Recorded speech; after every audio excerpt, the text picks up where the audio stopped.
are we not united? Why are we not brothers and sisters? Why are there so many Jamaats? Why are people fighting against each other? Why are people saying Quran and Sunnah? And you can go to so many societies and they say, I am the Sunnah society. I am the Quranic society. I am following Quran and Sunnah. And hating another Muslim. Destroying another Muslim. What is happening? We need to deconstruct this. And one of the aspects of this phenomena that is happening in the Muslim world, this fitna that we are in, has happened before in the Muslim world. It is nothing new. And you go into the books of the great scholars of Islam, especially when they start to look at the internal Muslim, you will find a discussion about ghurur. And ghurur can be defined in many ways. We can look at it as a delusion. It is also an illusion. An illusion. The person thinks they're right and they're running toward wrong. And so, when we look at this term, you find that there is ghurur in many different aspects of life. There is a form of ghurur that comes to people in material life. And Allah subhanahu wa ta'ala has revealed to us, وَمَا الْحَيَاةِ الدُّنْيَا إِلَّا مَتَاعُ الْغُرُورِ, that the life of this world is nothing but material deception. I can recall some time back, and you see it happening constantly, but there was one time in particular, I remember in Canada, that this family won the lotto. They put their belief in the lottery system and they won. And they had millions of dollars in their possession. And then they brought the father and the daughter on television, and the man said, may God help us. He had some wisdom. He said, may God help us. The next day, they wanted to marry his daughter. They wanted to move next to them. They wanted to go into business with him. And so he had to hide and go underground and to hide himself and his family because he had the money. So the money that was supposed to liberate him put him in prison. وَمَا الْحَيَاةِ الدُّنْيَا إِلَّا مَتَاعُ الْغُرُورِ. It's a material deception. So the great wealth that he thought he had that would liberate him actually was the sign of his demise. And it may have been better for him, or would have been better for him, to stay with the people who have average incomes, who earn their money by their hard work and not getting something for nothing, but earning through their hard work and their sweat and their toil, and they can live at least in peace, and they can die in peace. And we wonder many times why the Prophet ﷺ is saying he wants to be with the fuqara, with the poor people, to die with the poor people, and to be raised on the day of resurrection with the poor. Why? وَمَا الْحَيَاةِ الدُّنْيَا إِلَّا مَتَاعُ الْغُرُورِ. But another form of ghurur, and this study is a deep study, another form of ghurur hits the Muslims directly. And that is a form where the Muslims feel that they are saved. And in many cases, people will start to say, well, my family, I don't have to make salat because we are a great family of scholars. I don't have to do that. We are, some people use the term, we are sharif, or we are sayyids. And we respect the family of the Prophet ﷺ. We need to respect them and protect them. But many people use this word out of context. And they say we are sharif. And they do what they want to do. And they think that because of their family, that they are saved, because way back 1,000 years, a sayyid came to their village, and so everybody in the village now says he's a sayyid. But if noble Qurayshi blood was enough to enter paradise, then Abu Lahab himself, the father of the flames, he was Hashimi. He was of the noble blood of Quraysh, and yet he is burning in the fire. And his example will be remembered unto the day of resurrection.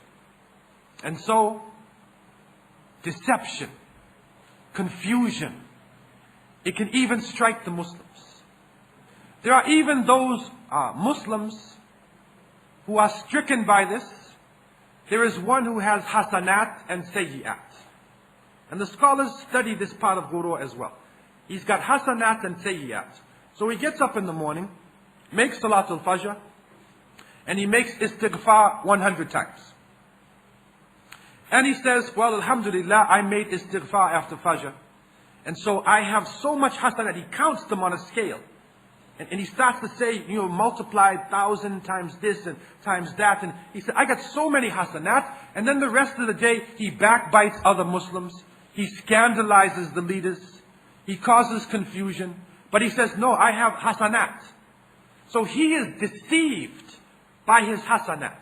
He is deceived by the good deeds. And he thinks that the good deeds he has done will outweigh the evil deeds. He forgets that the Prophet ﷺ said, La yadkhulul jannah namam, that the one who carries scandal will not enter paradise.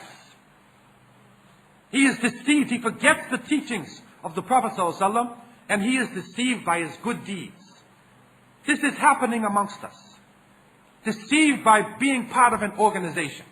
It happened to the Christians, where they start calling themselves Jehovah's Witnesses. Or they felt that because they had the cross, or they had baptism, or they paid some money and bought a section of paradise. You could even buy like an apartment in paradise. And they pay it to the priest and the bishop, and he says, well, you got a 4-room bedroom in that part of paradise. So they buy themselves. So they think that they are saved because they have paid something in the dunya. They are deceived by the shaitan, wa iyadhu billah. But this deception can even get further. There are those who know what deception is. They know what deception is. But yet, at the same time, they don't practice. They could even tell you the verses and tell you the hadiths, but they don't feel it applies to them. It only applies to other people. And so they are deceived even in their scholarship. They forget that Allah subhanahu wa ta'ala said, قَدْ أَفْلَحَ مَنْ زَكَّاهَا, that the one who is successful is the one who purifies the heart. Not قَدْ أَفْلَحَ مَنْ يَعْلَمُ أَنَّ عَلَيْهِ أَنْ يُزَكِّيهَا, not the one who knows that he's supposed to purify, but the one who purifies, who actually goes through the action to purify his heart, or to purify her heart. And so it even reaches that level of deception. And we are living in a time now, a time of confusion, a time where confusion makers, deceivers, are stalking the land. They have institutionalized deception.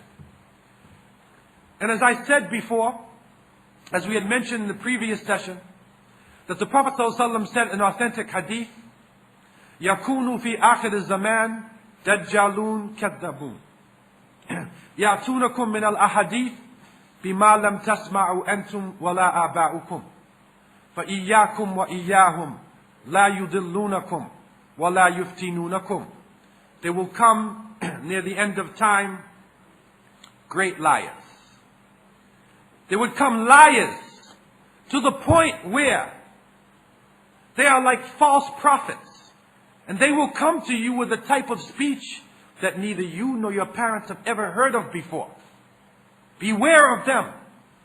Beware that they take you astray.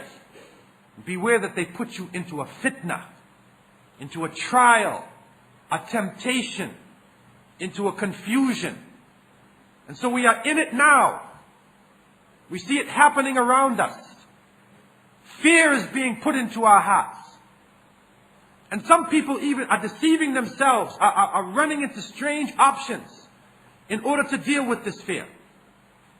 But before we finalize on this deception and look at unity, I want to satisfy or to confirm in my heart, in your heart, what is going on around us.